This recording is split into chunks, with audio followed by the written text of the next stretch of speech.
E hoje nós estamos lutando aí pela igualdade racial, pelas ações afirmativas, pelos direitos da comunidade negra, inclusive uma luta muito importante, que é os assassinatos da comunidade negra no Brasil, a luta contra o extermínio da população negra que mora em comunidades mais de favela, né? São muitas pessoas que estão morrendo, geralmente descendentes desses antigos escravos do passado. Então, um problema sério, grave, que as consequências da escravidão colonial trouxe para a gente. Só que, para ir finalizando a minha fala, só que aí eu vou entrar um pouco... eu, na verdade, na minha pesquisa de mestrado e doutorado agora, eu estou pesquisando sobre essa região central do Espírito Santo, e Queimado é uma das regiões que eu estudo. Eu estudo ela através dos processos judiciais da comarca de Vitória, através de livros cartoriais, escrituras de compra e venda, cartas de liberdade, escrituras de locação de serviço, uma série de documentos densos. São cerca de 460 processos judiciais. São mais ou menos 1000 escrituras, né, que você vai vendo e você vai estudando como que foi essa comunidade se desenvolveu depois daquela revolta. E eu estou estudando um pouco do andamento dessa comunidade na década de 70 do século XIX. E a gente percebe o seguinte, que tinha uma comunidade negra ali muito ativa. Muitos escravos entrando na justiça para lutar pela sua liberdade, com redes de solidariedade apoiando esses escravos. Geralmente famílias que tinham 3 libertos já e 2, 3 escravizados, que começavam a ter apoio de abolicionistas locais, de amigos que já eram libertos, de familiares, que ajudavam nesse processo em redes para tentar libertar o máximo possível de escravos naquele momento. São muitos processos assim. Cartas de liberdade saíram aos montes na década de 60, 70, 80. Só que você tinha também a postura senhorial aí.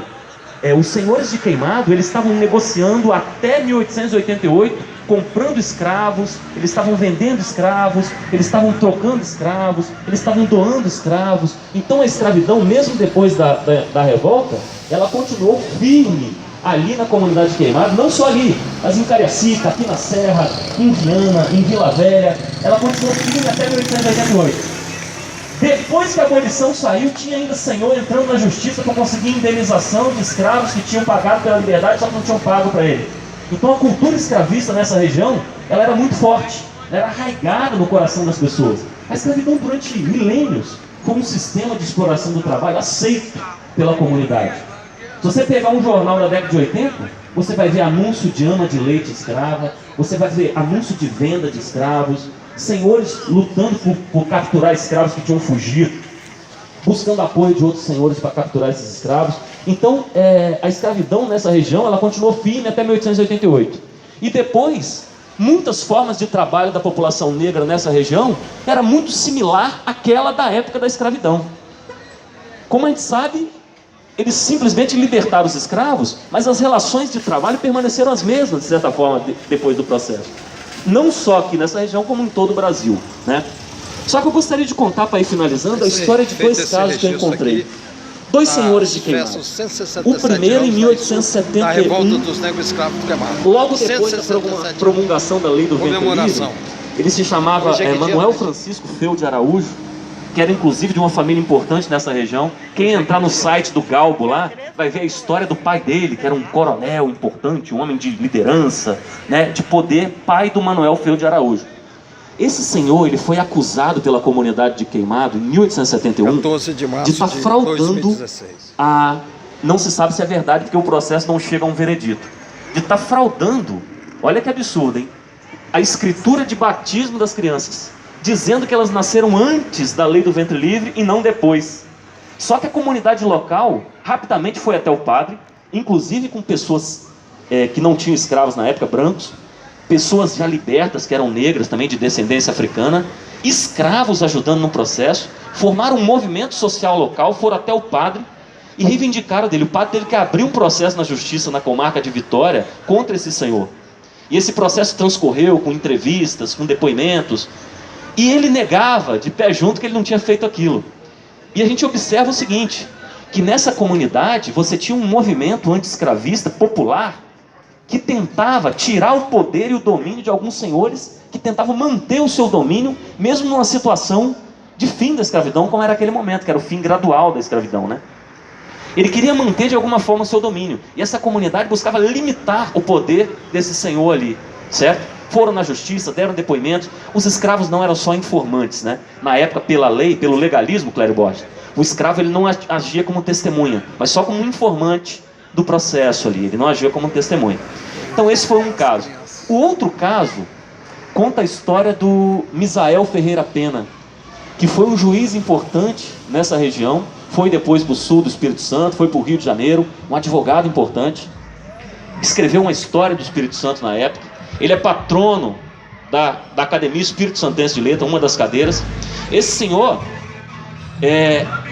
ele casou com uma moça aqui de Queimado, de um senhor importante, que tinha mais de 40 escravos. Era uma pessoa rara aí. A maior parte dos senhores tinha de 5, 3, 4 escravos que ajudavam na lavoura. Mas esse senhor, ele tinha mais de 40. Esse Misael Pena casou e o senhor morreu. Ele herdou juntamente com a esposa toda a escravaria, toda a fazenda ali em Queimado. Só que esse Misael Pena, ele era um abolicionista. Ele era um cara que estava vinculado às instituições que estavam surgindo naquele momento, que estavam lutando para encaminhar o processo de fim da escravidão. Ele fazia parte, se eu não me engano, na Sociedade 1º de Março, Sociedade Emancipacionista 1º de Março, que foi uma das várias que surgiram em Vitória na década de 70, né? Para tentar encaminhar o processo de abolição. Esse Misael Pena, ele era orador dessa entidade. Ele orava contra o fim da escravidão, dentro de uma linguagem muito cristã da época, né? Era um católico. E ele pregava contra o fim da escravidão. Só que na sua propriedade que ele administrava, o que aconteceu? 4 anos depois de administração dele, cerca de 35 escravos. É muito interessante o processo criminal, porque são famílias. É o pai e a mãe, 5, 6 filhos, e várias famílias que fugiram totalmente da fazenda dele em Queimado. Então é uma história muito interessante de resistência aí. E eles se espalharam pelas regiões rurais aqui da Serra, formaram uma espécie de quilombo, né?